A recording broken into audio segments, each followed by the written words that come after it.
This is Fries with Jake.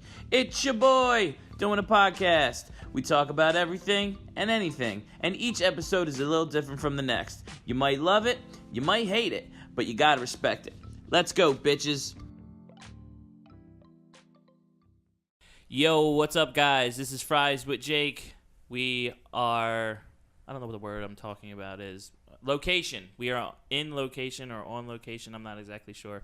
But we are at Resonance School of Music. My project band had a recording, and I apologize to the guys that I have on right now. But I do have with me the band IATT. So it's like a, what did we say? Progressive black metal. Progressive black metal, yes. And these guys are fucking sick. I have heard some of their shit, and it was awesome. Just makes you want to like pound some jack and fucking headbang all night by yourself on the couch while watching This Is Us. So, you guys can go ahead and introduce yourselves. I am Jay. I'm the vocalist and bassist for IATT. My name is Paul, and I am the drummer. My name's Alec, and I play guitar. That is awesome. So, how long have you guys been a band? Actually, we just celebrated our 10-year anniversary this past, was it May, I think? Yes. This past May, so a little over 10 years. 10 years, dude. That's a long fucking time. Yeah. Yeah. You know? 10 years, over 13 members. Over 13 members. Yes. Yeah. But the funny thing is, the 13 members were within the first 2 to 3 years. And then after that, it's been smooth sailing, 7 to 8 years together. With this lineup, minus one person. Minus one person. What happened to that one person? He's actually doing some studio work. Oh, cool. What's he doing? So we're putting out a new album. Oh. And he's just kind of like cleaning up some guitar stuff. So our other guitarist wouldn't, he's not here today. Oh, okay. Yeah. Yeah, and that's the one that's from like really far. Jackson. Yeah. Jackson, up by like Six Flags. We're also, we are in, I don't know where we are. Glassboro, New Jersey, Sewell, New Jersey. We're right around there. So that's pretty much where our podcast goes. And for those of you who have not listened before, we basically just fucking talk about whatever. But Alec has told me before, because I did have a podcast with Alec's other band, and he had told me specifically, he's like, that's why I wanted to get the guys on, because I want to hear some fucking stories, dude. So I don't know. I mean, we've got 10 years worth of touring That's what I'm saying, because I've never been able to tour, and I've been in like maybe 5 or 6 bands, and I've never been able to tour. And I said, if I ever won $1 million fucking dollars, then I'm gonna just tour. And it's like, oh, why? it really, it's like stories. A toll on you. You know what I mean? Mm-hmm. Like that's why it's like, oh, really? I'm like, yeah, because I've never done it, but I know it does take a toll on you. Touring's fun. It's a serious grind though. Like if you go in to touring with the mentality of like, oh, it's gonna be an awesome party, it's like you're gonna burn yourself out real quick. You have to have some serious you have to have an agenda. Yeah. You have to go in it with a reason, you know. And the other thing is that the more touring that you do, the more shows that you play, the more that you find I guess you expect things to go wrong, so you kind of adjust and you kind of become better prepared as a band. Yeah, you address certain things. That way you don't run into so many hiccups. So. Yeah. And do you guys have like a practice spot? Where do you guys like all practice at to get your shit tight? At my house. Yeah. Oh, okay. Paul's house. Usually that's how it goes. You go to the drummer's house because they have. My band comes to my house too. Yeah, because they got you don't want to keep like breaking down your drums and then bringing it there and then taking it. And you know? Totally. Drums are the loudest instrument, so if someone is used to playing drums at their house, obviously you don't have like sound issues, you know? Right. Yeah, your neighbors are pretty much used to Yeah. the noise at that point. You guys ever have like crazy ass sessions where like, all right, we're gonna come in here at like noon and we're gonna play till fucking 10 o'clock at night? No. I feel like in the early days we kind of did stuff like that. Yeah. But we're all old and lame now, and it's kind of more. We're more focused. I'm old too, man. Just turned 36. Okay. So, well, listen, we're right in there with you, man. Yeah. So. And when we write, that's when it takes a long time. You know, like we'll sit there and say practice is 2 hours, and we'll be there for 4 hours. Oh yeah, right. for sure. So when we're writing. Well, that's the thing with us. What my band does is like me and Jay have a pretty good chemistry because we were in a band before. Okay. So we'll play together and we'll get like a song down. And I'll just get like the basic drum beats, and then I can add my shit that I want to add like later on, my intricacies and all that shit. But then it's like you're sitting there, and then he has to show the other guitarist, and they have to play together, and it's like, all right, we're good now, right? I'm like, no, dude, I need to like figure out what I'm gonna play too. When you guys are on point, I don't have anything like down, because we had wrote a song one time, and I was just like, dude, I need to change this part, and this part, and I had only recorded it like on my phone, so I had to like have them both play and just create it, and that's what we did. We basically fucking created it, played it together last night, and then came in here and fucking recorded. Like, it's a quick turnaround. Dude, it is. We typically, when we're writing stuff, you can compose a whole song. Oh yeah. But we wind up changing it anyway, because that's how it always happens. With our band, everyone has like their input, ideas, and that's what makes the song. So it can take us like up to 4 to 5 practices to actually complete a song. And our songs are really long. Okay. So they average like 7-8 minutes. Holy shit, really? So, yeah.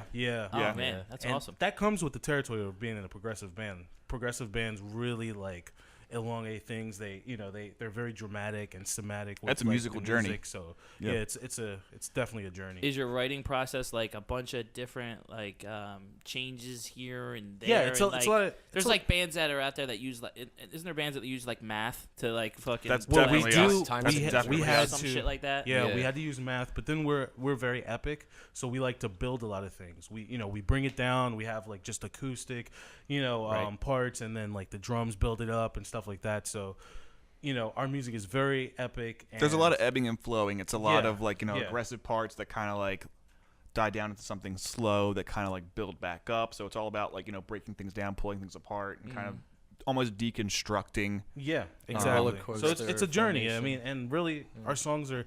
Our shortest song is probably about 6 minutes. Probably on the new album we're working on. I think it's about 6 minutes long. Yeah, we always get like right around 3, and I'm like, we got to make something like a little bit longer. We used to be like that. We couldn't break had like the inability to write a song longer than 2 minutes and 45 seconds. Yeah, that was like we had like 5 songs that were like that would stop like at like the 2:45 mark, and we were like, oh okay, I guess that's our thing. Yeah, that's it. It's over. Yeah, that's awesome. So like, how did the I guess label thing happen? Did you guys play like a bunch of shows like in Jersey, New York, Virginia, Maryland? So we've been on a couple labels as a band like throughout the history of the band, but you're talking about the most recent signing. Yeah, we recently signed. Go ahead.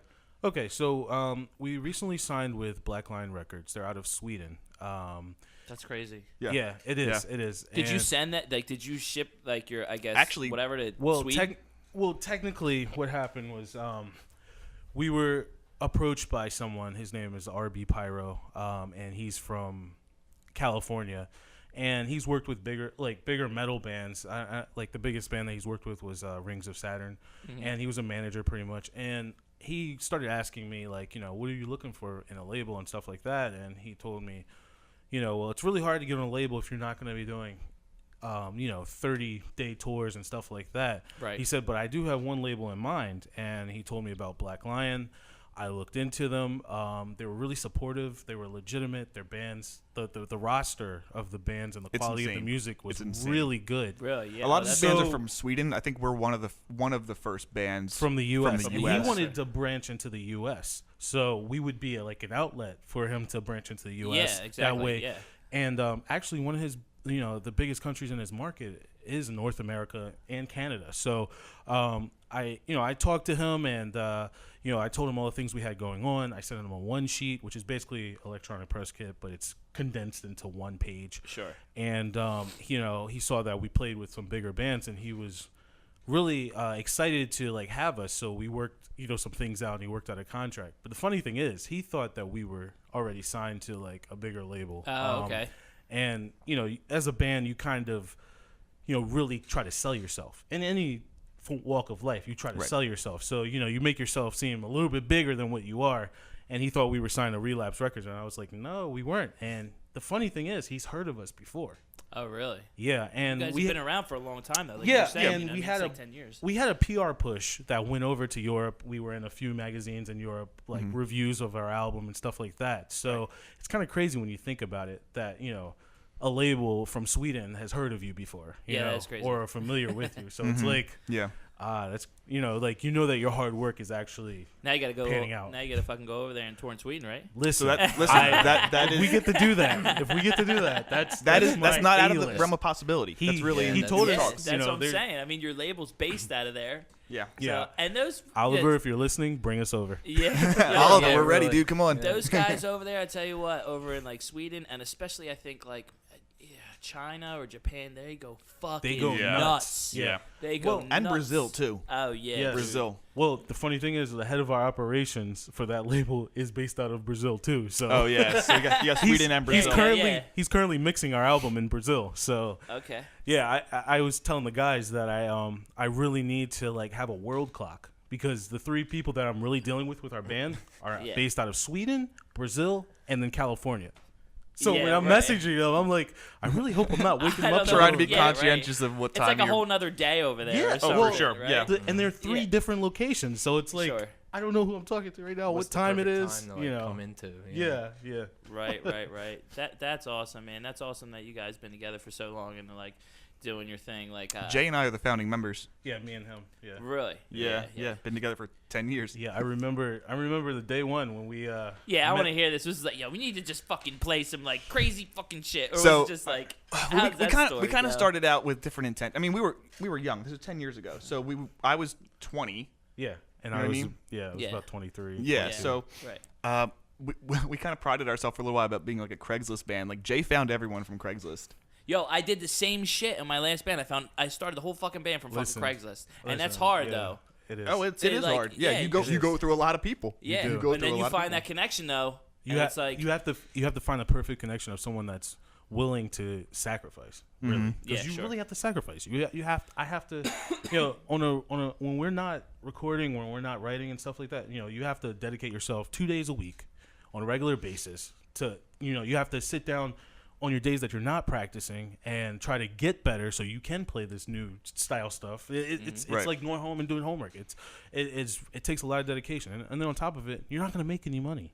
Yeah, right. You're not gonna. I was gonna ask you guys that. Yeah. At least in the beginning. Now, recently, when we did our runs, we made money every night. Okay. We're now at the point where we're getting guarantees and we're selling out on our merchandise. Yo, that's awesome. Yeah. And your merch is where you make your money, especially on tour, right? Yeah, for sure. The funny thing is that we typically print out 30 to 50 shirts each batch as a run, and we have maybe 4 or 5 revolving designs. And how many times have we printed shirts? I would say at least 15 to 20 times. And you got a specific guy that you go to print those shirts? Yeah, actually, everybody has their clothing company. Yes. All right, so I'll give a shout out to Brian from Lower Level Clothing. He's out of Vineland. We've been working with. That's close. Yeah, it's not too far. We've been working with him since the beginning. I think he might have been one of the first people to start printing our stuff, and we've just. I can't say enough nice things about Brian. Yeah, so if you're in need of printing merch, check out Lower Level Clothing. They've done our stuff for the past 9 years. Yeah, awesome, they are awesome.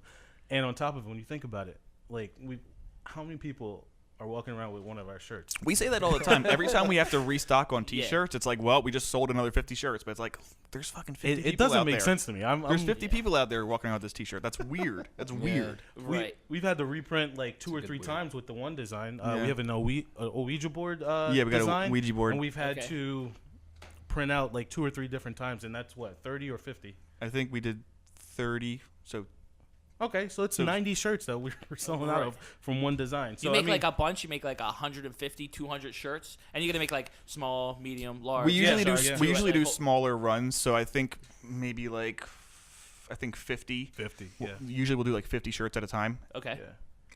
So I mean, it's not really something big, but when you sit back and think about it, it's where's our shirts? Oh, we fucking sold out of them. Yeah, now we gotta make more. It's kind of crazy, right? I'm still baffled by that, but yeah. Yeah, I mean that just happens. Now, when you guys, where are you recording? I'm sure you've probably been to a bunch of different recording studios, but do you ever find one you're yo, this is where we want to go for our next album? I feel like every record is a different spot. There's a different producer, there's a different studio, there's different things they add. Okay. Well, we used in the beginning we worked with Jason Rutch out of 0 by 1, and again, give him a plug too. Like a nice guy. Can't say enough he's nice awesome. things about him. We love working with him. So supportive, from the beginning. But then our bassist, Jim Jenka, our ex-bassist, he went to school for engineering. Yeah. So we recorded 2 an EP and a full length with him. So we didn't have to go to a studio. Right. Oh, well, there you go. Yeah. Our latest EP, we recorded ourselves. Okay. That's the one that I gave you. That's what I was gonna say. The one you gave me. Yeah. That thank was you, all, by the way, man. That was all in house. We did that ourselves. Our lead guitarist recorded that, but this full length for 2019, we recorded that in house. But we're having the Marco Cerruti from Brazil. He's the operations manager for Black Lion Records. He's going to be mixing it, so he's in the process of doing that now. Oh, and that's going to be due out in 2019. So. Are you like disc makering the packaging and all that? Or when you guys doing that all yourself? Yeah, when you have a label, usually they take they usually take some charge. It depends on what kind of deal you have with a label. Yeah. For this release, this full length, I'm pretty sure Oliver has plans as far as where he wants to get his stuff pressed. It's going to be through Monotype Pressing. He actually works for them. Oh, okay. Well, there you go. They're going to press everything. In the past, we have done disc makers. I think for our first 2 EPs we did disc makers, and then I know for this release our self-release, we went through disc makers just because it's literally right down the street. It's not far. Oh, it's not far from you guys. Yeah, no. I think it's like 15 minutes down the road from my house. Oh, okay. So I put the order in, and then when I have to go pick it up, I'll physically go get it. They don't do bad work, man. We got our shit done there, from there before, and they don't do that bad work. It's super easy, and if you have a graphic designer who knows how to do album layout, it's cakewalk. Oh, there you go. Yeah, this album, we're looking to pull out all the stops. Yeah, I got my hands full. They can do actual booklets, and this album is based off of it's entitled Nomenclature, and that is basically based off of an old school medical book. Okay. So we want it to look like an old school medical book. It's going to have a pamphlet inside and open up and look like a book. So that's what our plans are. Maybe we'll have one limited edition and then one standard digipack. Yeah. And we're probably going to be looking into vinyl as well because we found out that the label does vinyl. Mm-hmm. Oh yeah. Right. Yeah. Well, that's a big thing too. You know what I mean? With vinyl and stuff like that. But nowadays, man, it's so much different. Back in the day, when you got a brand new CD. You looked at the packet and you looked at the songs and the lyrics were on there and they put a lot of time into that. But now it's nobody really does CDs anymore and everything's digital.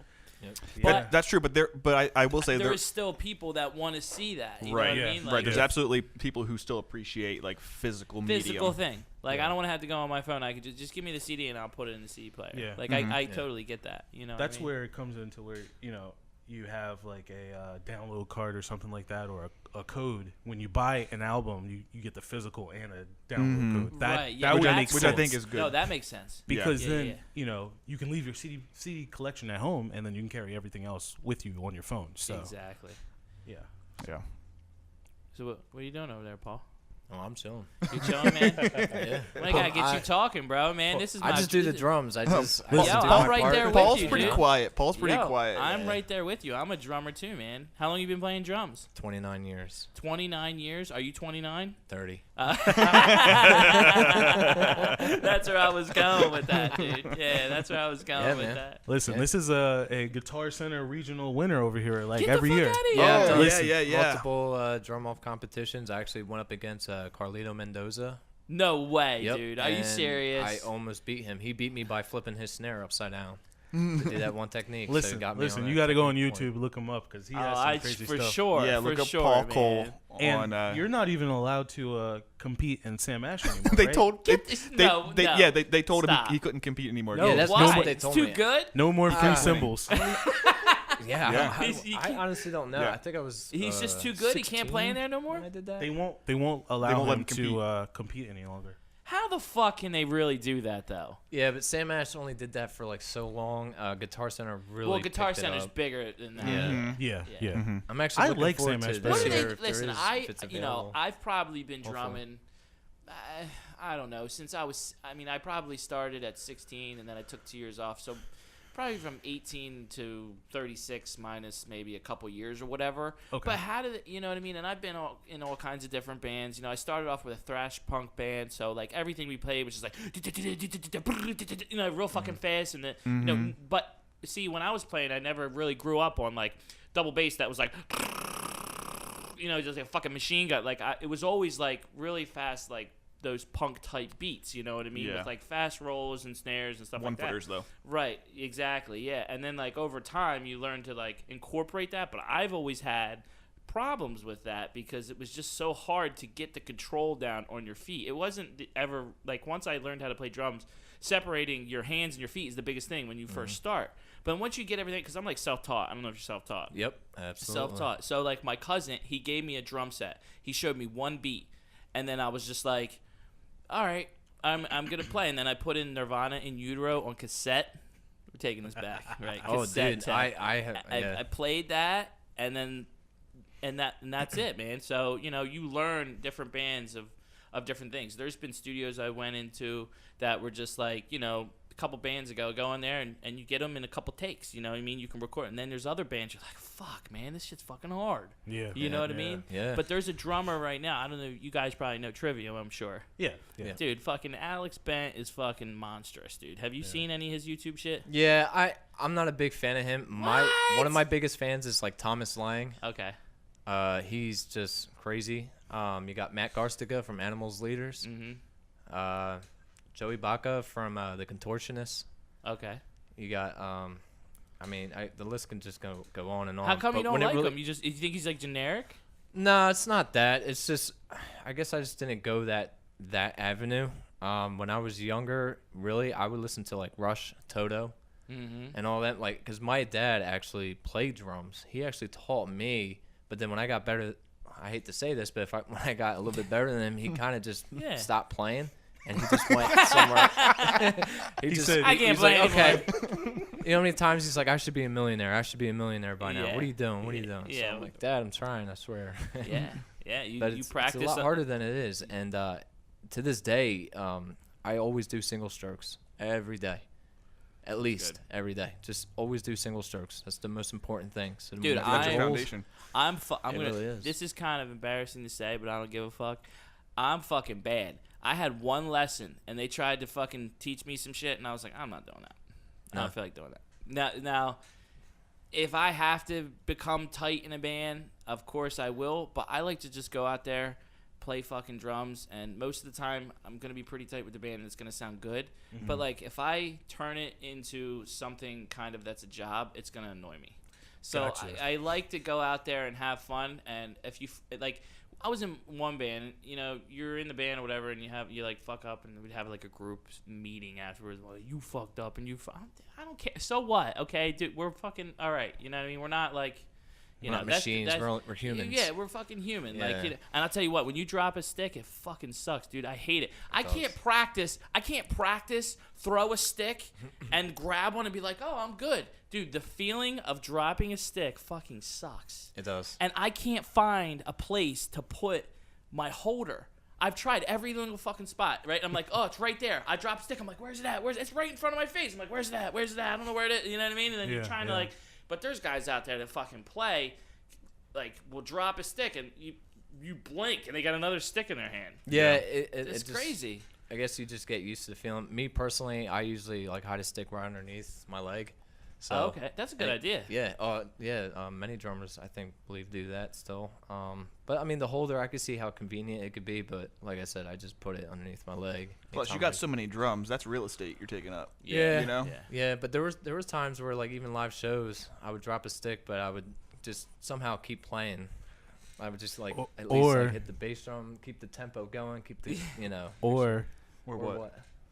Or when he drops the stick on purpose because a hard part comes up.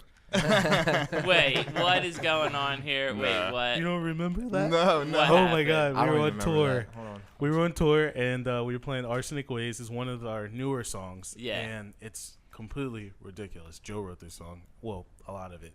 And it's nuts. And there's this one part where Paul has to blast beat through. And typically live, he does like a 1-footer. I don't know how to describe the beat, but he plays a different beat than he does recorded. And he decided he wanted to muscle through it. He's like, I got this. I'm gonna muscle through it. He got real cocky. right. And then it was too much for him. He like dropped his stick and he was just like, I mean, you couldn't tell that he messed up, but we know that he dropped the stick because when you practice with someone or you have chemistry with someone for so long, you know parts that they aren't that great on. Right. And it's not a shot. We're all human. We're not world class musicians. If that was the case, we may not even be in a band together. They still even period. fuck up though. But at the same time, you know each other, and I want to start getting into the stories. Yeah. Well, so I definitely wanted to get into the stories because I have some stories, but I want to hear what you guys have because have you played in any other country? No, we've had the opportunity arise, but we just couldn't afford it. So how far are we going to take back? But hopefully in the future, you can get in some other countries, all right? Yes. Oh, it'll happen. We're looking into it. But let's go back. Like, how far do we want to take back where some crazy shit happened? Because I want to hear. I want to start with Austin, Massachusetts. Austin, Massachusetts. What happened in Austin? Okay, so let's start. Oh shit! All right, okay. all right. So let's start at the beginning of this. So we bought a old school bus, and we spray painted it all black. Yeah. Okay, and it became like our. That was the murder machine. You know what I mean? That was That's our awesome, that was our mystery That's an machine. awesome That was our name. murder machine. Like we just. For sure. So this was our first school bus that we bought. We bought 2 of them. So I worked a 12-hour shift. We decided to leave and go to our first show. So we drove throughout the whole night. It was out of a 4-day run, wasn't it? Yeah, it was a 4-day run, and we were on tour by ourselves. We didn't have like another band or anything this time. So we drove up. I was completely exhausted. We arrived into Salem, Massachusetts, because we had a show in Alston. Are you talking about when we pulled into the gas station or before that? Oh, let's bring up. All right. So we're on our way to Massachusetts, and we decide that on our way up there, we definitely want to stop in Salem, just to do something like as a band. We're driving up. We drove through the night, so I think we left on like a Thursday night around midnight. Yes. Mm-hmm. Yes. Drove through the night to get up. It's like an 8-hour drive to get up to Massachusetts. Right. So as we're driving, it must have been like 6 o'clock in the morning. We stopped to get gas, and we hear this like grinding sound as we're pulling up to the gas station. So all 6 of us, right? Because it was the 5 of us, and then we had a merch guy with us. We all get out of the bus and we look and here the muffler is hanging off the back of the bus, just like hanging by a thread. Oh boy. So we're like, do we take it into a shop? We literally just like took the muffler, ripped it off, and just like left it at the gas station behind a dumpster, and we're like, let's fucking keep going. So we drove the rest of those 5 days on that tour. Yeah. It was just a muffler. And Listen, it was technically right. it wouldn't have passed emissions, but it was drivable. Hey, fuck that's what it. you call a catback. Isn't it called a catback when you just Yeah, have like the catalytic exhaust? converter? Yeah, Or yeah, something like that? yeah. It's called a catback when you have like your exhaust right under your vehicle, and instead of like going all the way through the piping. What happened to the bus? Eventually, we wound up selling it to another band. We wound up selling it, but how much did you get the bus for? Ooh, was it $2,500? less than that. It was a steal. I think it might have been like around like $1,400. Okay. Really? Something like yeah. Oh man. Yeah. And you had it for how long? 2 years, I'd say, give or take. Yeah, we had it about 2-3 cool, years. Yeah. That's it was cool. nice. It was a short bus. I've seen that before. Back in the day, a band they had like a short bus and they pack everybody in there. So and it had 8 seats, 8 rows in it, and the back 4 were taken out, and it was a platform. So we could literally stack all of our gear on the platform, put our guitars underneath, and there were still 4 seats up front for us to plus a driver. We actually slept in the back platform. Like when we arrived to Massachusetts, we were exhausted, so we like slept in the back. Like we unloaded. We got to the venue like awesome. 3 hours early.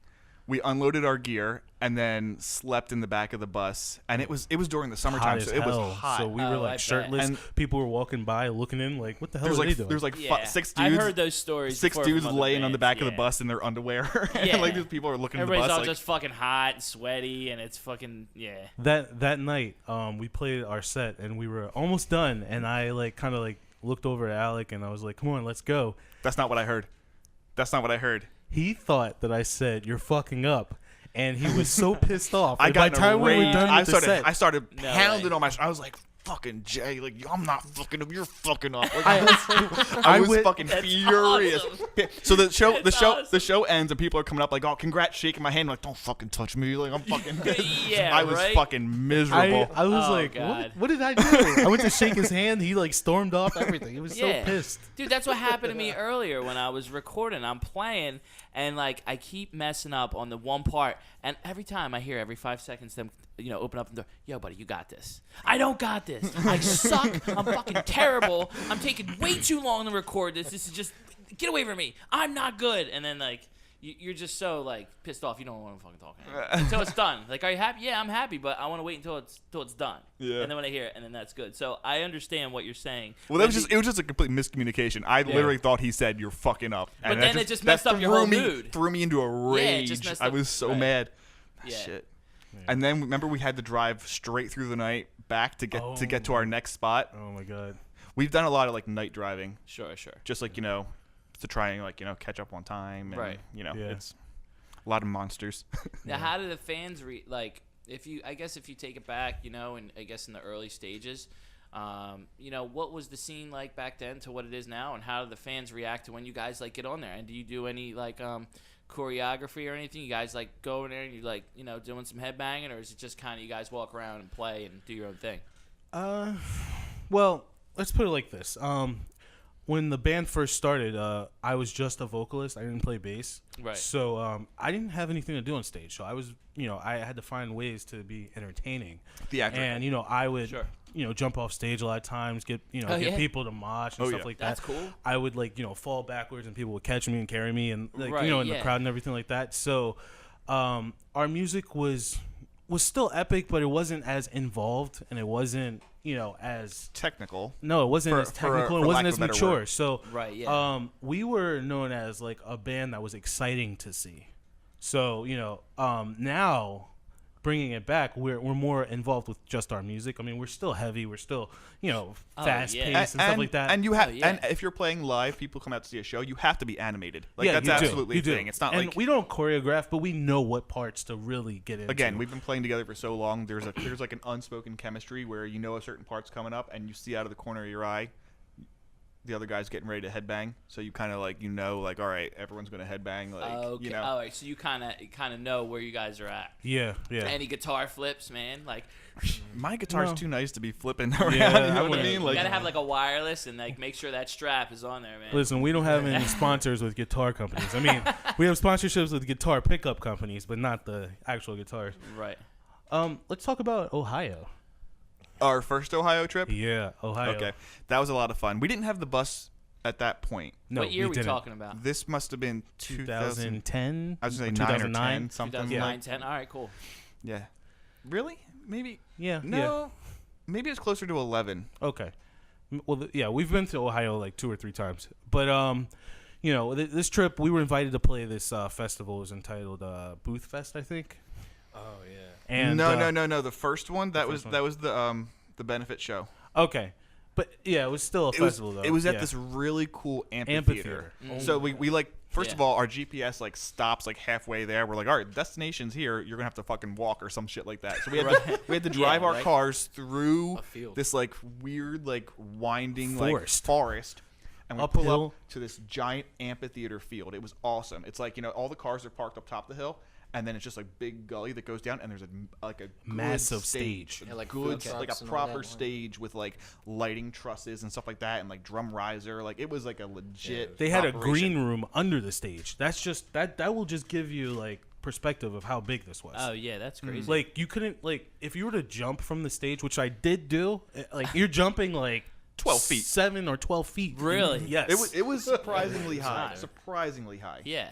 Yeah, it was crazy, but that was our first trip to Ohio. It was, basically backwoods Ohio, and we found some of our most loyal fans in that area.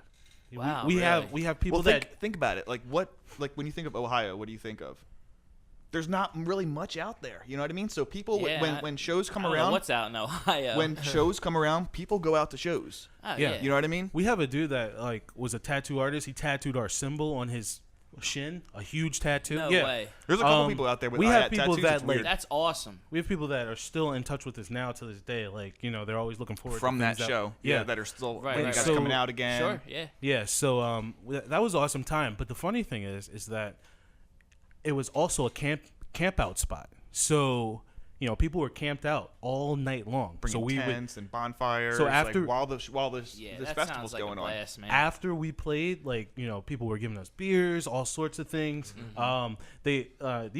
Joe and Alec, they stayed up all night and wound up crashing on stage. They slept on stage with this huge mastiff. I don't know where this dog came from. The dog came from out of the woods, and we're talking we were drunk. We thought we found a lion. How did you sleep on the stage though? Wait, after you were done playing, or after everybody was done after playing? after the festival was you just over. went up there and you're like, Well, we literally took. I don't know how we ended up there, but it was me and Joe with a comforter sleeping on top of the drum riser, like the flat platform, and we wake up and we look, and there's this mastiff laying in between us underneath the covers. We were like, what the fuck? It came out that it was the owners of the grounds dog. Yeah, the dog just walks the grounds, and the dog slept with us on the stage. oh man, that's awesome. What happened when you woke up? Where was the dog? He was sleeping in between Yeah, us. He's still there. He wanted to come with us. He tried to get in our car when we were Whose leaving. dog was it? It was the owner of there was somebody that owned a lot of property. farmland and the property, Yeah. and that was his dog. Right. So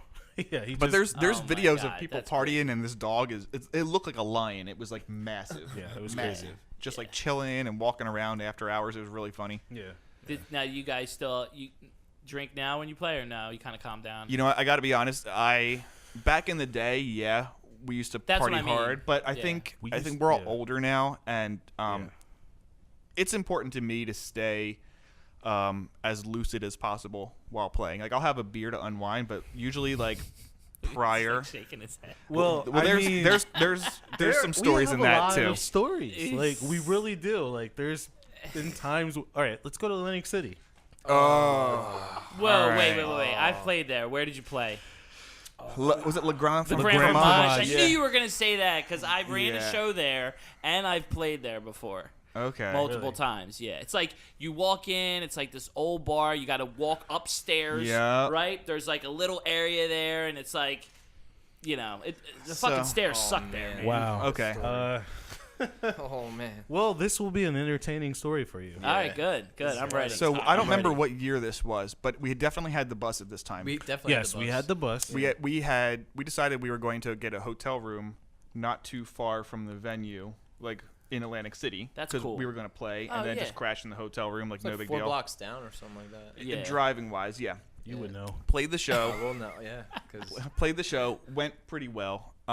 We A lot of people, or There was a good amount of there's a people. good amount of That's people. was it like a And big show, or was it just like you guys? It was a local A show. local show, yeah. Bunch of locals. Was it? Did Donnie run it? It wasn't No, Donnie. It was her name- Lauren. Lauren Okay. something. Okay. Fearless. Lauren Fearless or something Oh, like okay, that. I got Yeah. you. Okay. So we got done playing and everything was fine. Bands were going. People were getting really trashed. And I think somebody was drunk and Knocked into knocked someone. into you and me Uh-huh. and spilled Spilled our beer all over us. beers on us. Oh man. So we're not really confrontational dudes. Like we don't like go looking for trouble. But like we walked up to the dude and was like, hey, like you fucking just wasted both of our beers. Like you like full beers, knocked them on us. Like Yeah. so. Confrontations find us. We aren't confrontational. Right. So this guy, this guy who's stumbling around knocking people's drinks out of their hand. His buddies come up and they're like, "Hey, we apologize. Like, obviously our friend's drunk. All right, like, yeah. we shook hands, squashed it. Like, they got us beers. We were squared. It was done. We're loading our stuff out of the venue, and these guys come up to us and they're like, "All right, yo, motherfucker, what's up? Like, let's go." And we're like, Wait, what do you mean? "Exactly. Okay, That's so- exactly. It What came do you- out. Wait, It came they out just of nowhere. apologized, right? That's Yes. yeah. Yes. Yep. And then they came to you And when? Like te- how much later? Maybe like Technically, what happened was they were loading, and they found me by myself. So they were like, "What's up now?" I run over and I grab Joe and I grab Alec.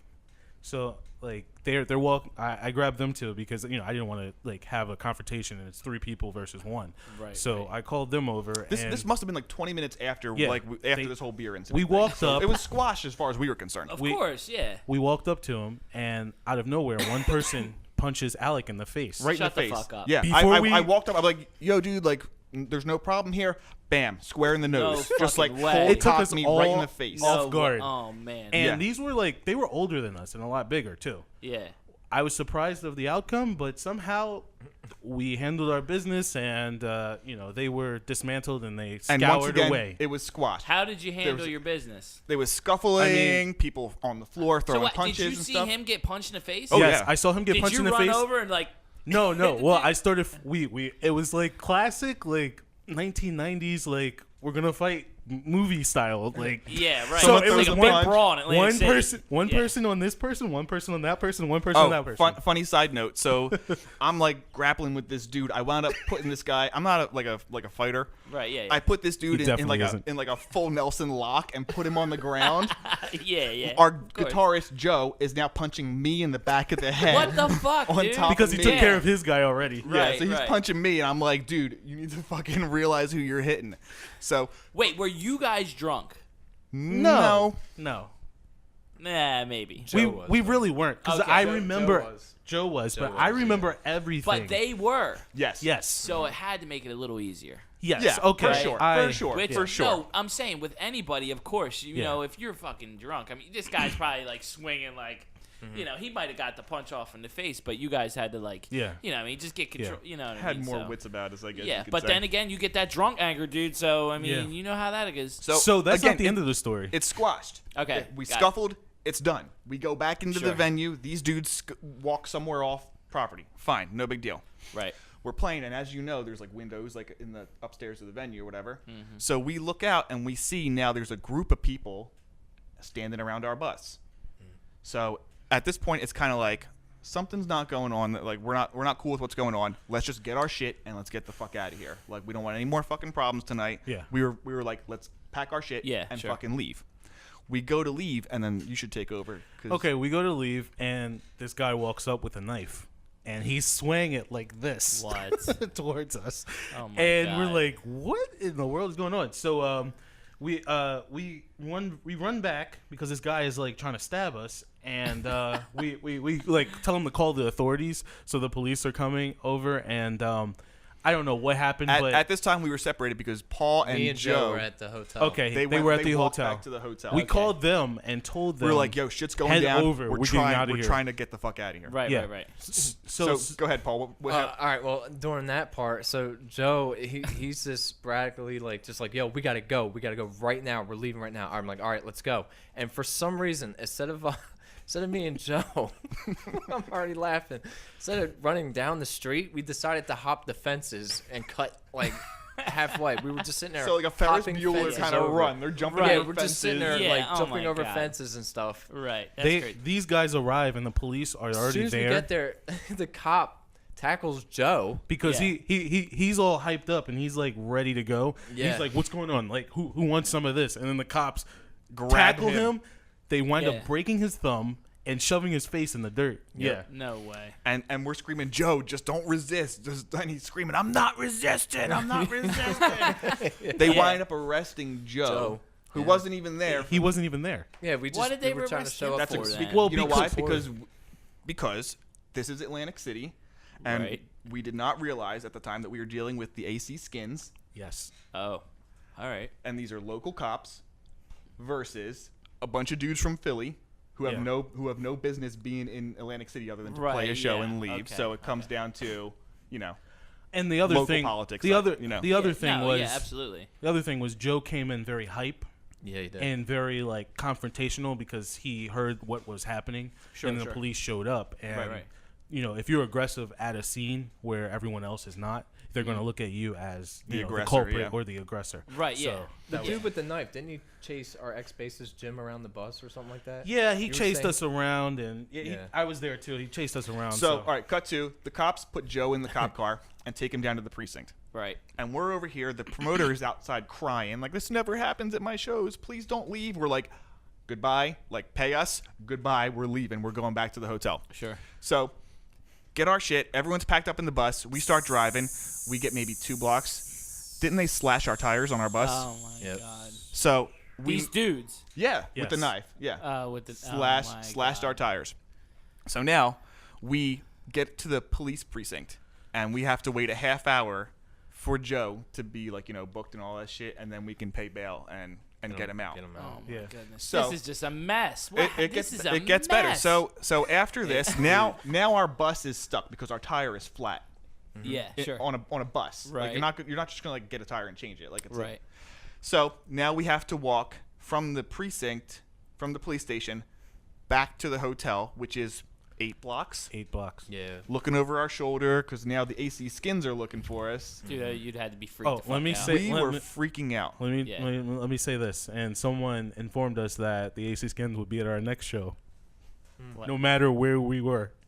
Oh Wait, yeah, and that, how long that ago the was this threat. again? Oh, this was years and years and Oh, years so and this, years ago. this is still like 2010 days, right? Yeah, it never happened, but we were told that they were going to show up at our next show and get us. Right. Yeah. Never did though. Oh, So man. yeah, so this whole ordeal, like we had to get the bus towed with all of our gear in it. So we walked like 8 blocks back to the hotel What time is it at this point? at like 2:00 in the morning. Yeah, something like that. Yeah. Then on top of it, we wind up going to the hotel, sleeping, and then we had to leave the hotel because we were going to get a ride, and we sat on the boardwalk just like It distressed. was the saddest There's a scene picture- you've ever seen. Just like 7 people just like mentally just broken, just sitting on the boardwalk in Atlantic City. That like there's at, a like, picture at out like there. 5:00 in the morning with all the bums and everything. We're just kind of like, we just need to fucking get the fuck out of the city. Yeah, right. There's a picture out there, and it describes exactly what happened. Oh yeah, someone took a picture of us Yeah. sitting on the boardwalk, just like Where's the picture? it's somewhere on our On Facebook. Facebook somewhere. It's somewhere out there. Oh man, you But need to frame yeah, that. so we have not played Atlantic City since, and it's Yeah. been and like we'll never play there again. it's Listen. probably been a good like what 6 years. If it's not at like Something the like that. Borgata or something like that, Or Hard Rock, man. Hard Rock. yeah, opened. exactly. Yeah. Don't That'd be expect cool. to see us there. Sorry, Right.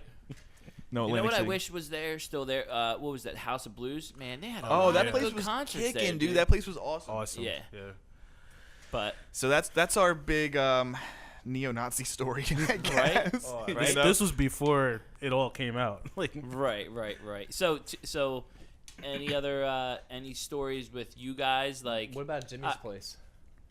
When he spilled his boy. beer, and he's like, "You guys owe me a beer. I'll take everything out of your house." okay, we'll start with that. Oh yeah. Dude. Okay, so are we progressing a couple years here right now? Yeah, I'd say Yes. this is maybe like 3 or 4 years Two- after that. 2012. 2012. Okay.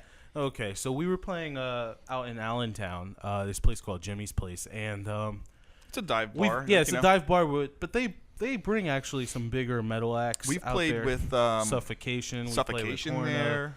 some Yeah. other bigger metal bands. So we were playing a show, and as I was telling you, I was just a vocalist, so I like to get into the sets and everything like that. Right, So yeah. I ran out to start a mosh pit, and I wound up getting pushed into some really big burly guy, and He looked like Grizzly Adams. 8 Grizzly Adams. Like he He had no neck either. That's yeah, great. That's dude was maybe like 12 feet tall and had no neck. It was just like dome and then beard and then like barrel chest. Oh, there was So like goodness. I actually apologized to him on the And- spot. Yeah. yeah, I did, and then Even though somebody pushed you and him. yeah, so This is during our set. Mind it, you. it was one of those things where you turned around and you just felt like a shadow over you. 'Cause he was- During the set. Dude Yeah. stormed the stage Grabbed me by and my. gripped him up by the neck. No Yeah. way. I'm Hell not yeah. a small guy, but this guy, he was huge. He so legitimately what, could have been though? like, I mean, I just you don't- spilled I don't my, get- and he said, you spilled my beer. I'm gonna tan your hide, boy. What does that even mean? I don't even know. But I knew it wasn't good for me. So my main concern was I was embarrassed to like fuck up in front of everyone. Right. So I was still trying to like, entertain. There and was like a perform. weird. It felt Sure, like sure. it felt like 5 minutes. It must have been 30 seconds, but Yeah. like where we were like, do we keep playing the set? Yeah, what are we doing right now? As this man is on stage with Jay, holding Jay up by the neck, and we're just kind of like didn't know what to do. My first gut instinct was to swing my guitar behind my back and go to grab this guy's neck. Yeah. And it was like a fistful of straight beard and chest. There was no neck There was no neck. I It can, was just I can burliness. confirm there was no neck. So I No think I neck. grabbed like cinder block or Yeah. something So- like that. Joe, our lead guitarist, is the most feistiest person in the band. Well, he also and he's also the smallest. Sure. So he's got a little bit of a he Napoleon broke, thing going on. He broke a drumstick and tried to stab this guy while we're playing. So there is like a barrage of like 4 or 5 people, and there's a door on the side of the stage. So we're all like fighting and pushing out the door. Oh, thank God for And that Oh my that, God. that security guy. There was a Lurch. security guard that grabbed this guy. His name was Lurch. He was probably as big as this guy. But yeah, it was bizarre, and we did wind up finishing the set. But how'd you get him off stage? Did he stab him? well, he was like kind of stabbing him to get him off. With like a drumstick shank, right?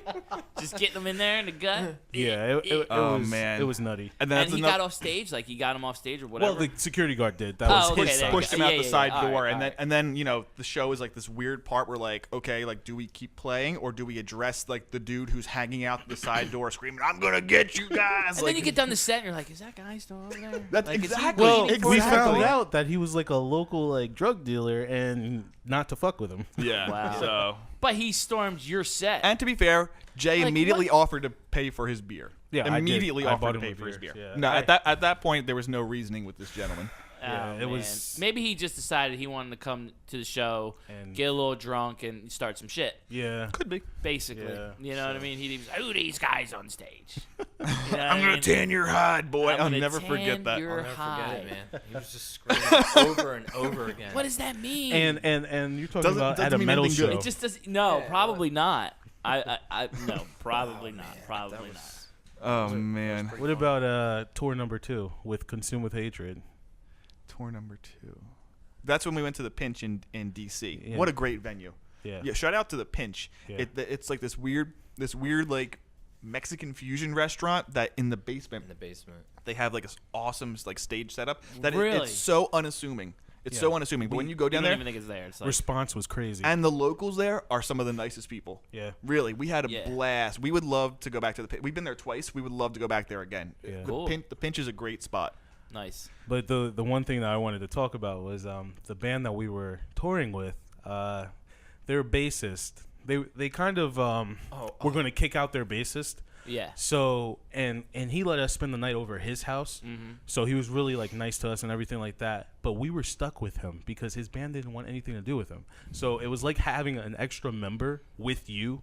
Yeah. And you're still friends with the band that you're touring with, but he was just like it was really crazy. They just didn't want it. They were they got sick of him. They didn't want him anymore. I mean, it was crazy. But what wound up happening was that he sat in the car with us. He just went through a whole slew of stories throughout his life. Medications that he was on. It was almost like he was drunk. Oh, yeah, that's what I was referring to. Go ahead. Okay. So he wound up like consoling to us. He was crying. He was saying how he was diabetic, and when he loses his when he doesn't have enough blood sugar, he kind of like goes off on these rants and stuff. It was just nutty. It's like we assumed a third member or like a sixth member. So we were driving from, was it Virginia or something back like that. up to PA. Yeah. And this guy is like, my blood sugar is off, and we're driving in the car with him. This guy's not a band member, so we're like, we don't even know him really. Like what? Like we kind of had an emergency. Like, do we need to take you to a hospital? Well, kind of situation. Well, he's got to eat something that will help that. Yeah. Right? We wound up having to stop, like pull over to some like, I don't even know where the hell we were, somewhere in between Virginia and PA. Right. Yeah. And try and figure out like, can we get you something to eat? Like, are you lactose intolerant? Yeah. Like, this poor kid. What did he wind up eating? I don't even remember. I don't have any idea, but it was. I just remember it was like a big deal. I mean, when you've been in a band for 10 years, there's so many different memories and stuff like that. I bet. Yeah. It was just like something that I bookmarked in my memory. Was the guy okay? Yeah. Yeah, I mean, he was. He woke up the next day.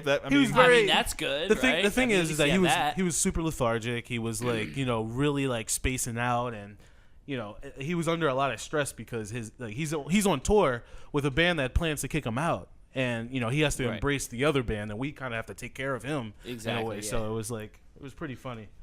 I remember that show at the Sterling Hotel when we were moshing, and then there's another. and then this guy was like messing around with Jay, and he was like on top of him, and it looked like he was swinging at him. So I grabbed him by the stomach and I suplexed him. Did you really? Holy shit!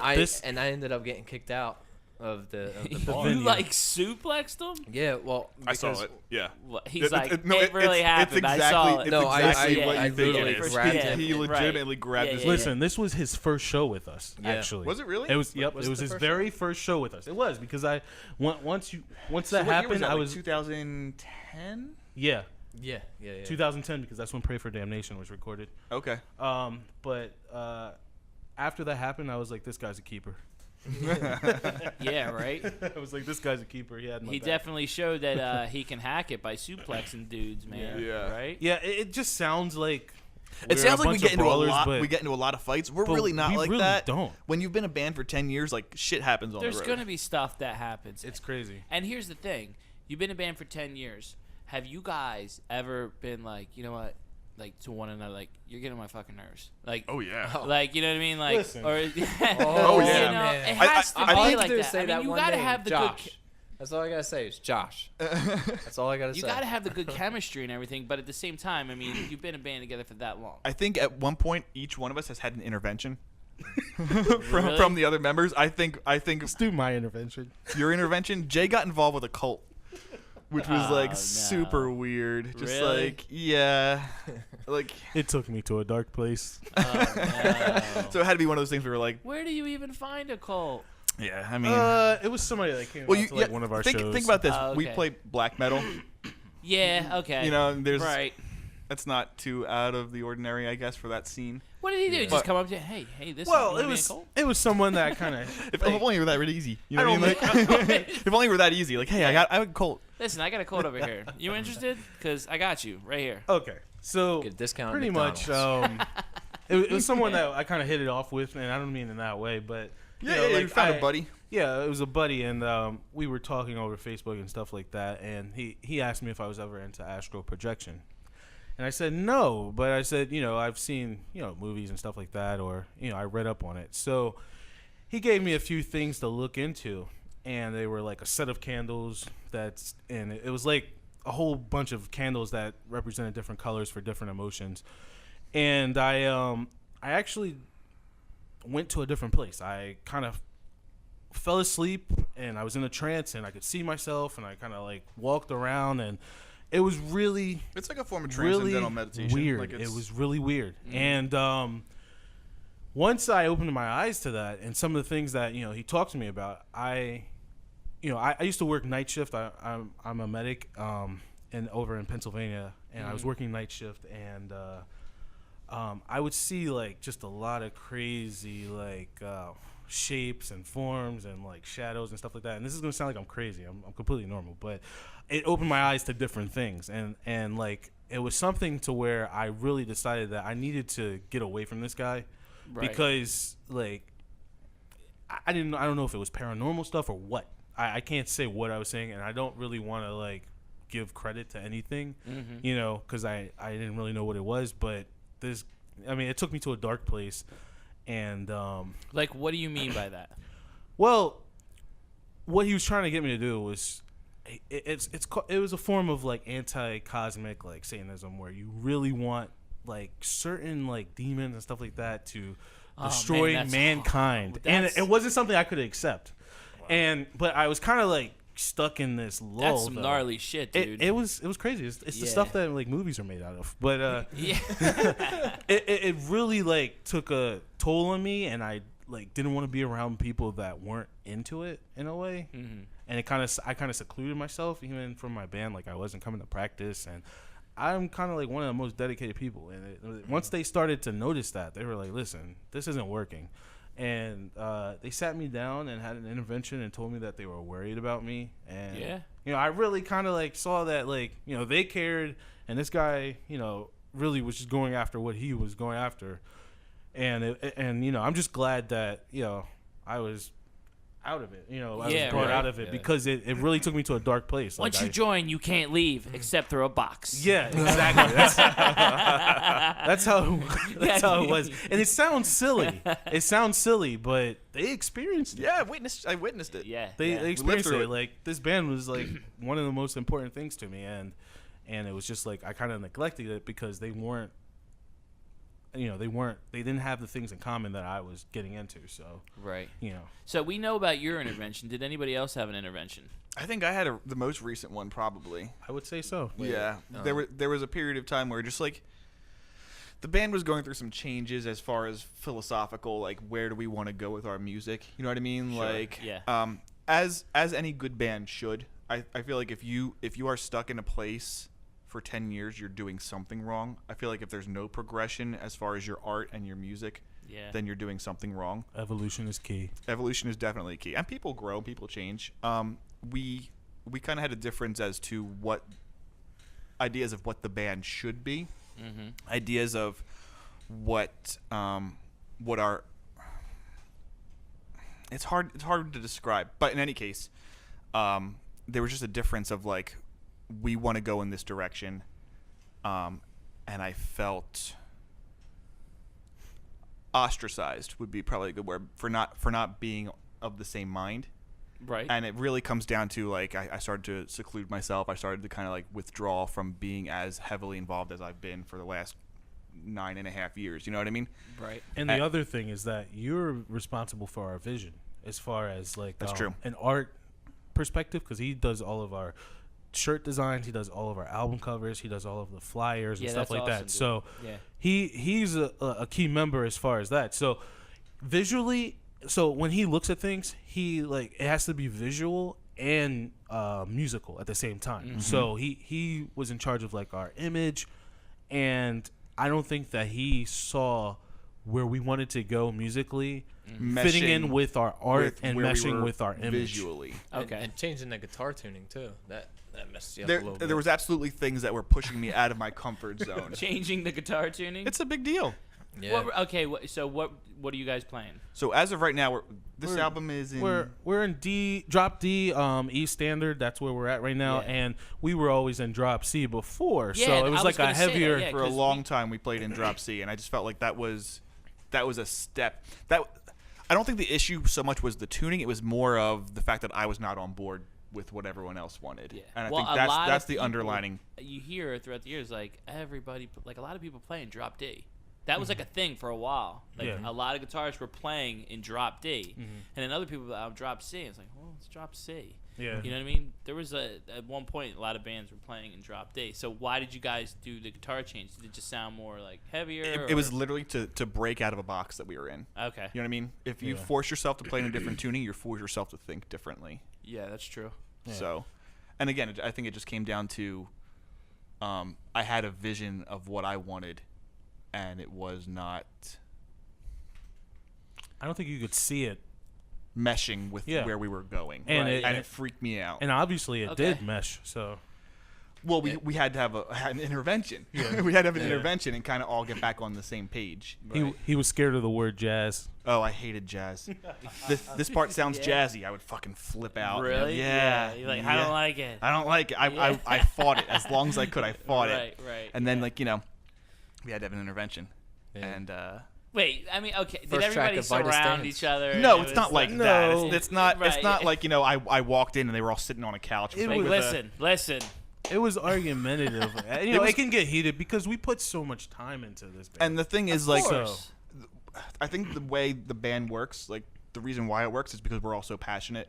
You know what I mean? And when you have passion like that, things can get heated easily. Oh, everyone cares so much. You know? Right. And yeah. That's part of the reason why we've been around for so long is because we all care that much. You know? Yeah, about the band and I'm sure about each other. Yeah, totally. You know what I mean? You guys have probably been through some shit, man. I mean, that's a long time. Listen. 10 years is a long time to know a person. And be in a band. I haven't had a band last. I think I was in one band for, 6 years is probably my longest run, dude. 10's big, man. And I mean, you understand being in a band, like that's your family to an extent. Yeah. So like, of course, 10 years, you spend as a so family. much time. I mean, it's not only just you're playing music together. You have a relationship with the people that are in your band. Mm-hmm. You know what I mean? And you're writing together, you're playing together, you're driving. I mean, you guys tours, you're driving together. Yeah, which I'll say this too. Everything. Like, being in the creative process is probably one of the most vulnerable spaces you could be in. You know, you're literally like putting your ideas and your heart out there for people to critique and work with on you, like collaboratively. Right. So, music is emotional. Too, yeah. So you got to think about that. Yeah, it is. Definitely. But see, you got first of all. So right now, currently, there's like 4 guys in your band right now. Yeah, Yes. we're a 4-piece. Okay, so you're a 4-piece. Now, you guys create something. Everybody has to agree on it. You know what I mean? Yeah, it has to pass. Is it ever like, I don't really like that part, dude? Like, you know what I mean? Sure. Well, we have a full album that we wrote and we just discarded. Yeah. Oh, we've written a full album that will never see the light of day. Really? Just because It might be 12 tracks. It was 12 We have like tracks. 12 songs. I actually went through a couple of those the other day. They sound pretty good. But you don't, They you don't, guys, they don't have jazz in them, do they? you guys don't feel the same, but you guys just don't like it? Well, no, we've taken riffs and stuff like that from some of those songs and incorporated them in there's this new pieces album. that are Frankensteined throughout the new album. Yeah. It's not like we completely trash everything. Things that don't get their full song get. This was happening around the period of his intervention, so things may have changed. Like we may have released that album if we weren't going through that issue. True. So, Yeah. Right. but Yeah. What about you, Paul? Has You Paul have any had an intervention? There was that time we played in DC at that Brownstone house show. Where When I Paul, was saying that if we're not like getting, like I'm not, Paul we're wasn't not seeing the making money. results that he Yeah, I wanted. wasn't seeing it in a financial way, and I felt like it was starting to waste my time a little bit. Yeah. All of our time, really, to be fair.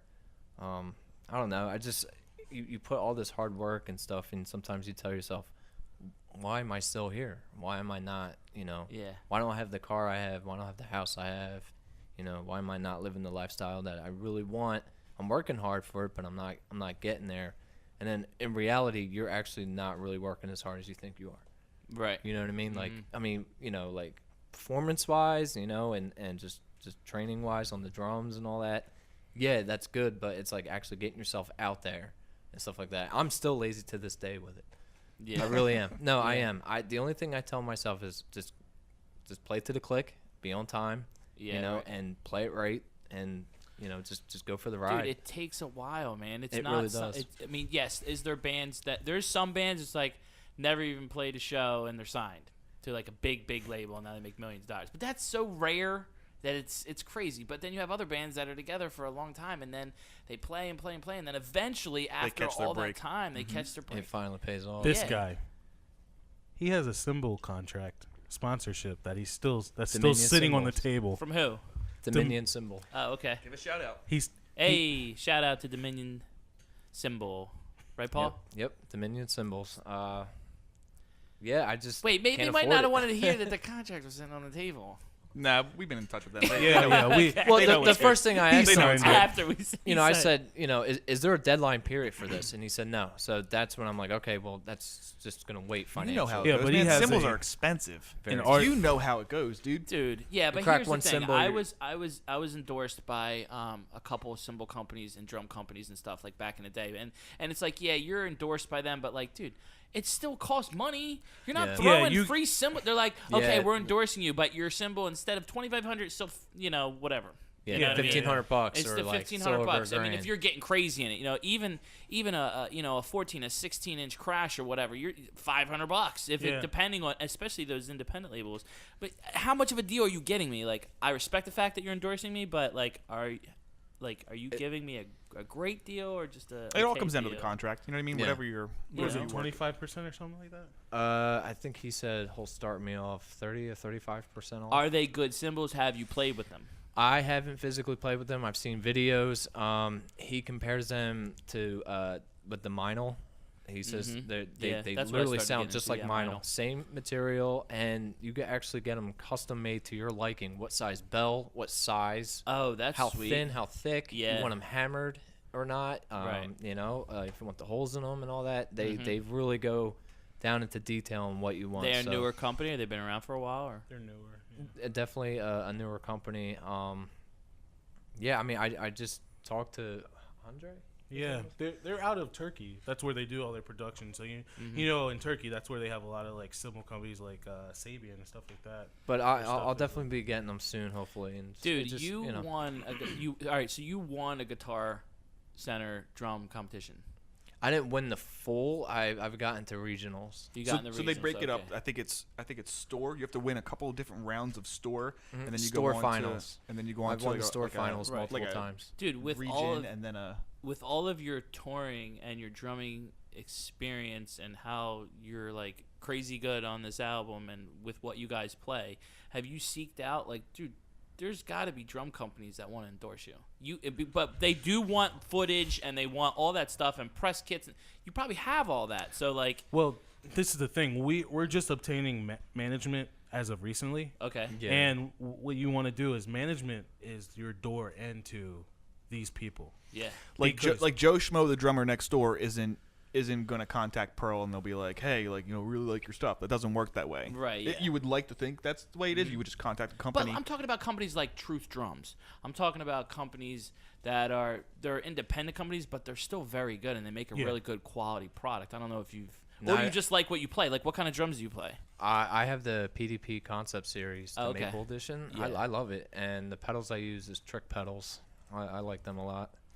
Okay. Those pedals are nuts. They're like, they're not the Axis, but they're pretty much an alternative to Axis. Yeah. The Axis is the direct drive, right? Yeah. Yeah. Yeah. It's not a chain driven. Yeah, exactly. So I've never heard of that though. The Trick. Trick, really? Yeah. They're pretty convenient pedals. Check them out. What makes them special compared to like? The spring tension is actually horizontal instead of vertically. So, really? Oh, okay. Yeah. That's So pretty when cool. you adjust that spring tension, all you have to do is just spin a dial. Oh, And your really? adjustments, they have dials on them to have that perfect like pedal height and how far you want the beater. You can adjust all that. Okay. It's just like a 3-way of adjusting everything for you. That's awesome. Yeah. Yeah. Well, So, I mean, I would I'm say just keep doing it, man. And I like think 'em. you guys are gonna keep doing your thing. You guys are gonna, eventually get where you want to be. Which was what I was gonna ask you. Where do you want to be? Do you guys want to like not work and just make money off the music? I mean, where do you want to go? What do you want to do? Well, we're realistic about everything. Everyone has like a career. Everyone has like, a job, a source of income. To be honest with you, as long as the band can pay for itself, where we're never coming out of pocket, and we're actually close to that with our deal now. We don't have to worry about pressing. Merchandise from now on is going to be paid for through the label, so that's less money out of our pocket. Right. But we want to make money. We want the band to make money for itself and never come out of pocket, and we'll be satisfied with that. To be honest. The days of being a rock star and signing the contract and then you're set for life, then you get the Mercedes and the mansion. That doesn't happen. This isn't the 1980s anymore. Yeah. You know what I mean? Like, I know. So we have to be realistic, and you want to be able to provide for your family. Yeah. So again, the most that you could ask for in the best case scenario is that the band does not cost you any money. So it all pays for itself and then some. You know what I mean? Yeah. This is the other thing. I mean, if we can get on festivals and play on festivals, over weekends during the summer, and then go back to our jobs and only have to take off 1 day or 2 days here and there, and then do like a couple 5-day tours here and there, that would be ideal situation, because with those festivals you can hit 100,000 people or more at one show versus going to 30 dates and only getting like 200 or 300 people each date. Yeah, we were talking about that earlier. So it's more about right. efficiency Yeah. versus like, grinding. Quantity versus quality. You know what I Yeah. mean? And you could play 20 local shows, or you could play, 5 shows that Are huge. Yeah, exactly. So that's where we're aiming right now. If it gets to the point where we can afford to play more shows or something like that, then we'll more than likely do it. But our label is understanding. It's hard to get on a label that doesn't want you to tour. It doesn't expect you to be on the road for a month. Right. Right. Exactly. Yeah. They're out tour, there. Some of them they'll tour the shit out of you, man. No, they will. You like have to stay on the road for like years. I won't say any names, but we know a couple big level bands that are stuck on the road. Yeah. I mean, and then on top of it, can't come home because they got to make that money. Yeah, and they owe the label money on top of that. That's for what? The recording of the CD? They got to pay them back? Okay, yeah. So I was informed by one of the bands that we were like really into. We played with them and opened for them, and a bunch of times. I asked the guy that was the main person in the project, and he said to me that the issue with being on a label is that they grant you money for recording and stuff like that, but they expect you to pay that back through touring and then some. On top of it, like the merchandise that they print out, how much of a percentage they are get they a cut taking? or a percentage for that. Yeah. Your manager or your booking person, they want to cut at the door and stuff like that. So what we were fortunate to come up with was, we have someone that's managing us, and then we have someone that's booking as well, and we just pay a fee monthly, year round. Really? And it's not an expensive fee, but it's a fee to book us, and we don't have a cut taken out. Oh, okay. For each show, so that seems to work out. We're only being charged the price of like a practice place. Right. Yeah. You know, so where we don't have to pay that practice place price every month, we're paying in management and booking. So and you know, this person is reputable. They have some connections, and you know, I can't really release any information, but there's a bigger band that wants to take us out on the road. So it all depends on you know, dates lining up and stuff like that. Right. So well, there you go. Financial aspects. And we've never strategically you know, toured. We've never strategically had like, you know, itineraries for the band. So this is our first time doing that. I think it's a good time. Do you have like a booking agent? Yeah, yeah. Okay, yes, so he like makes your stops and where you're gonna go. Exactly. Make sure that you get paid each stop, and make sure that's like, awesome. But so, you have to get to a level, I'm assuming, of course, to get to that. Exactly. Yes. Exactly. Yes. And that's exciting because we're now at this point where we have somebody that sees us and sees an opportunity for our growth. Right. So yeah. There you go. I meant to ask you too, guys. What are your influences for the band? Ooh, that's a good question. I think as the band has progressed, it's kind of spread out further. I think if you were to ask us in 2009, it's pretty limited. Yeah, I would agree. It's hard to pinpoint exactly where our influences are, and I think it differs for each one of us. Okay. And I think that's what makes our collective sound the way it is. Yeah. You know, Yeah, I mean, I would Not say that you were trying to play like anybody, but you were influenced by. And I'll say that was part of the problem, like starting early, as I think we, as bands do, you emulate someone, and you have ideas of what you want to sound like, and then as you grow as a band, you develop your own sound. I mean, if you take a step back, I would say a long influence for us would be Dissection. Sure. As we progressed, I mean, bands like Neobliviscaris, and these are also bands that people have compared us to. I would say Opeth. I have heard of them. The other two I haven't heard of. Enslaved. I can see a lot of Enslaved with us.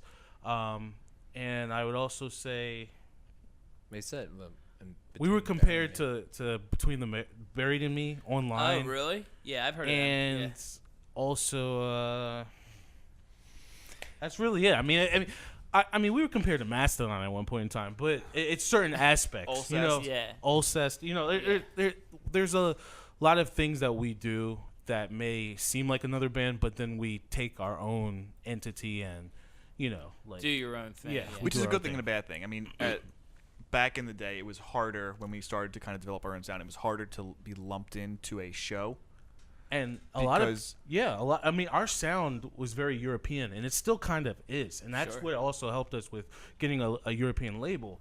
But around here in South Jersey, you know, we were playing Skater's Choice with, like, you know, emo and screamo bands. You know, people liked us. People, and we're like, this band's good, but we really can't get. You playing at Brad's shows? Oh yeah, we played a couple of shows. Everybody has. Yeah, back in the day. But again, people are like, well, where's the breakdown? Where's the breakdown? Yeah, exactly. Breakdown. That is one problem that we have is, like, in the area, people may not appreciate us, but we do really well when we go outside of this area. Oh, sure. We do really well in, like, Boston, Pittsburgh. It sucks here, man. There isn't really a lot of places to play here, and that's what the case was probably, you know, around, I don't know, 2010. Like, we're playing at Jump Zone. Mm-hmm. We're playing at a children's place. Or, you know, we have to go out of New Jersey to find a spot. The best show, one of the best shows I've ever played was, like, all the way down in, like, Maryland somewhere at some bar. That, like, there was. And let me ask you, was there a lot of shit to do around that area? No. Okay, see, I'm telling you. But it was great. You have to seek out the places that aren't man. flooded with, you know. Yeah, it was really, really cool. Yeah. But, like, around here, I just feel like there's not much, man. Well, they have, like, the Voltage Lounge in Philly. That's a pretty. Philly's got some really cool. Philly's got some really cool spots. There's the Voltage Lounge. There's Kung Fu Necktie. There's the Fire's been doing a lot of stuff. Yeah. I've heard the Fire. Yep, and Kung Fu Necktie. Yep. Yeah. They're known for, like, a lot of shows. But you also know that, like, this area is very cliquey. Yeah. Right. The only venue I could think of that in Jersey was Hangar 84. That place back in Vineland. Yep. What the fuck happened to that place? That place was awesome, but that place was awesome. We played there with Through the Eyes of the Dead. Oh, I remember that place. Yeah. Back in the day, that's the first time I've heard that in, like, forever. My old band, we opened up for OTEP. Yeah. Oh yeah. Yeah. Yeah, that place had some really good shows. Played that with was After the Burial, Valmea. You know? Yeah. For a while, that was the spot. Oh, they. I was just informed that they sold Hangar 84. Oh, Okay. Yeah, but I don't know what it is now. But whatever it is. Nothing- but that nothing place was cranking out cool. music. And it was hard to play there. You know what I mean? But you had to be like, pretty big. I mean, I'm going back to like the days of Valencia. I don't know. Okay, we know Valencia. You know what I mean? They were a Philly band. I'm going back to like Unfair Advantage days. I'm going back like Left to Vanish. Yeah. A bunch of bands like back then that they were playing. Now, another thing I wanted to touch on too is like I like metal, but I've never been too like into like a black metal because I just I don't know enough about it. You know what I mean? Can I get into it? Yeah, sure. You know what I mean? Like, it's some crazy shit. You can definitely get into it. But there's like isn't there like a separate scene for that, right? Like the whole as a whole. Yes. And each metal aspect Has different like, subgenres within it. Like their own thing that they do. This is the funny thing.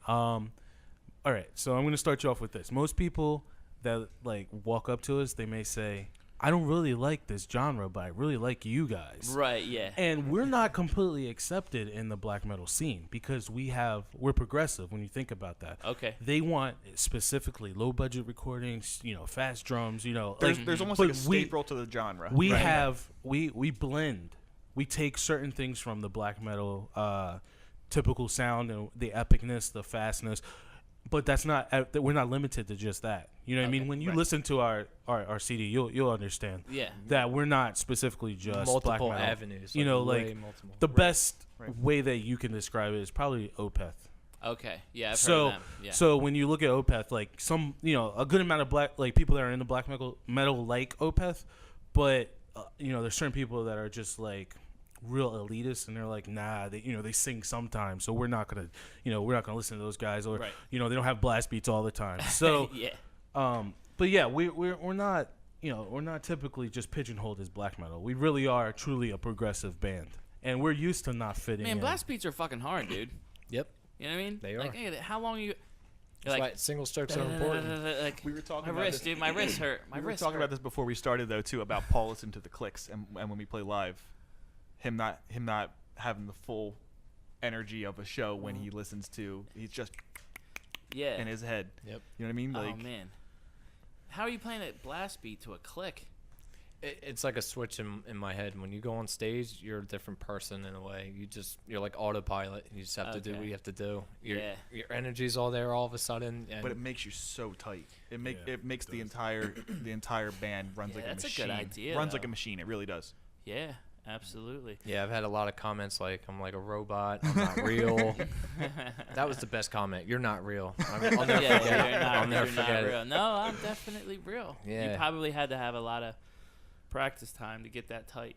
The one thing I can say about Paul though, he, some drummers that may, play the faster stuff or just straight up blast beats and stuff like that, they may lack like feel and groove and stuff like that. He does have like a good groove and he has like, real feel, and that's the difference between like our progressive stuff is that we will break things down. There's a lot of dynamics in our material. How do you explain the progressive part? Like, what do you mean by that? For people, the fusion of bands like, let's say Rush or Pink Floyd, we blend that kind of stuff within the black metal. Okay. You get what I'm saying? Yeah, like, that's cool though. Yeah, we do like unconventional time signatures. We do like a lot of syncopated stuff. You know what I mean? We have some orchestral parts throughout our music. So, right. Like it's which doesn't fall under the traditional black metal tropes. Okay. You know what I mean? So, real quick, I do want to say something. When you guys play, have you ever played hungover? Yes, multiple times. And how bad is it? Sucks. yeah. When you get in there and the adrenaline starts pumping, dude, and you're just like, all right, fuck it, like, let's go. I've played one or two shows like on the verge of puking, just kind of like on stage, just man, like. That remember we played that show sucks. at Champs? No. I think it was we had done a weekender. We played a show at Mojo 13, and then the very next night we were playing a show at Mojo 13, yeah, my boy played Mojo there. 13. Yeah. Delaware? The Witching Yes. Hour. Yes. Delaware, yeah. We were in Mojo 13 in Delaware. I was drinking all night. The bartender was giving me free drinks for some reason. That's cool. And we were getting ready to start our set. and there's a back door on the stage. Right. I walked out the back door, vomited around our bus, came right through through the back door. They already started, and for some reason I started right on time. They started playing. Like, I actually vomited. There's been a couple times where we start the show and it's like, there's nobody on the microphone right now, right, yeah, and you just have to keep going. But he is so reliable that it's like as soon as it's time, it's like. So he busts out of like either from the ceiling tiles or like from like a back window. Like Jay is there like on the first. Yeah. I mean, I'm playing bass now, so I can't do that. So. Right. Yeah, things are different now that you're. I've gotten it down to a science where like right before when I was playing shows and stuff, where I'd have about 2 rum and cokes. And it gets me at ease because, you know, everybody has nerves. You know what I mean? As good as you are, I'm sure everybody still gets a little bit nervous. You always get butterflies in your stomach. Always get butterflies. They never go away, man. They'll never go away. And so I have 2 of them, and I'm like, all right, but, man, I don't know if I've ever played, like, drunk. But, like, after a good set, I will hit the bar and have some drinks. With Joe.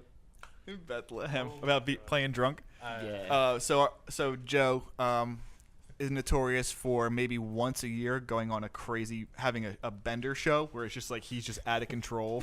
It happens once a year, and I think we were playing one year in Bethlehem, PA, at this place called the Burners. Okay. It's a really cool setup. I think it's like a church venue or something like that they have an upstairs. It's almost like a VFW, but it's not. Yeah. I think it's a private bar. Yeah. So anyway, we were playing this show, and Joe, we were playing a weekend show. I think we played a show at Jimmy's place, and then the next night was at the Burners. And Joe that was his once a year bender, I guess it was, where he was just completely hammered, hammered. And like we're playing and we're kind of like, all right, like let's lasso Joe and hopefully like we'll get through this set. And he's playing and he's karate kicking people as he's playing. Like people are coming at him and he's like foot up in the air, just like kicking people back. Somebody tackled Jay into Paul's drum set, knocked half the drum. We managed to knock the drums over. I was still playing. Yeah, my floor tom was like half a foot away. Yeah. Like I remember literally going like this. And his shit sliding everywhere. And man. We kept it together. So after we got done playing, I think another band went after us, and Joe was free to roam around at that point. Like he wasn't tethered to his guitar and his amp, so he's free to run around. He's off the leash. And he's wrestling with people in the pit. So he grabbed this one dude. I don't want to say the dude's name, but he grabbed this dude by the leather jacket and swung him. Was that you? That happened while we were playing. That happened to me. Wait, you're the one who did it? Yeah, when the guy tackled me, I wind up. I was a little embarrassed because you get tackled during your own set, and I grabbed him by his leather jacket and kind of slung him into a table. And the only way I could describe this guy was like he looked like the Ultimate Warrior. He really did. He wasn't as big, but he had like a leather jacket. He had the straps on his arms. Yeah, his hair was crazy. So I wound up throwing him into a table, and then he came back, and he was just like fine. But then after the set, he was looking for Joe, and we had to hide Joe. Oh, because someone ripped his leather jacket. Leather jacket. Leather jacket. And then of course this dude is blazed out of his mind. I don't know if he was drinking or what the deal was, but he's going, "Where's that Joe? Where's Joe? I need to talk to Joe." And he's like storming around like knocking chairs out of his way. He's like, "I need to find Joe." And at this point, Joe is like passed out. So now we're hiding him in our bus. Like we pulled the bus in a back alley, and we're hiding him like in between the seats, and he's just kind of like nestled there, like passed out, drunk. And we're like, he's like the guy in Superbad when McLovin goes on. He's like, McMuffin, give me the boobs. All right, guys. So listen, we're I didn't know how long we are. We're almost at like 2 hours. Okay. So this is the longest one that I've had yet. Thank you very much for being on the show. I appreciate you guys traveling all this way. Sorry that it took a little bit to get started, but the quality is awesome. Resonance School of Music is where we're at. This is Fries with Jake. You can catch the podcast on Google, iTunes, and where can we find you guys at? We're on Facebook. We're on Twitter. We're on Instagram. Is your any music on iTunes yet? Yes, all of our music all is over on Spotify. If you search on iTunes, Spotify, Pandora, like everywhere, basically. Everywhere. And YouTube. just real quick, I just want to plug, we'll plug the label again, Black Lion Records out of Sweden. Those guys have been super cool to us so far. They sound really cool. From what you guys have said, legit. The Guitar Marie pickups. We'll plug the Guitar Marie pickups, too. That's the Guitar Marie pickups is what Joe and I are sponsored by. Nice. So, all right. Awesome pickups. Well, awesome. thank you guys very much for coming on, and I appreciate it. Thank you for having us, buddy. No problem. Yeah, no problem. All right, Fries with Jake, we out. Peace. The podcast you just heard was made using Anchor. Ever thought about making your own podcast? Anchor makes it really easy for anyone to get started. It's a one-stop shop for recording, hosting, and distributing podcasts. Best of all, it's 100% free. Sign up now at anchor.fm/new. That's anchor.fm/new to get started.